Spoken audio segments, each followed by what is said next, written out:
রাধে রাধে বন্ধুরা। আজকে সানযাত্রা পুজোতে একটু ছোট্ট করে মা বাপি আয়োজন করেছে। আমি স্কুল থেকে এলাম আর তোমাদের সাথে কিছু কথা একটু চলো ছোট্ট করে শেয়ার করি। মানে সত্যি বলছি, তোমরা যদি আজকে আমার টাচে না আসতে আমি কিন্তু বুঝতেই পারতাম না যে হ্যাঁ কে কী ধারা কেমন। তোমাদের জন্যই আজ এটা সম্ভব হচ্ছে। আমি যতটুকু সবটাই তোমাদের জন্য। গোপুসোনা টি একদিন একটা ব্র্যান্ড হয়ে উঠবে। হ্যাঁ, ব্র্যান্ড।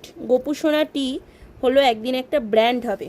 আর তার মালিক এই যে আমার গোপু, আর সাথে থাকবে এই যে সকল সোনারা আমার। আর কেউ কেউ আছে অনেকে অনেক কথা বলে, ঠিক আমার পিছনেও তেমন অনেকে অনেক কথা বলে। এই নিয়ে তোমাদের সাথে একদিন একটা কথা অবশ্যই বলবো। আবার কেউ কেউ আছে পার্সেল নেবে বললেও পার্সেল রিসিভ করছে না।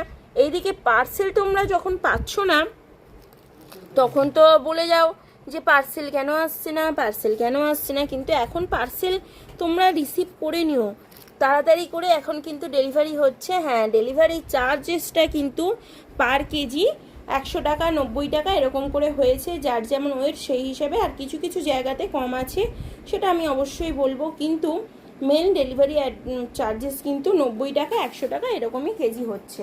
ঠিক আছে, তো সকলে ভালো থাকবে, খুশি থাকবে। আজকে সানযাত্রা আর রথের দিন রথ টানবে কৃষ বলছে। কৃষকে কি রথ কিনে দেওয়া যায়? কি বলো তোমরা, বলো তো।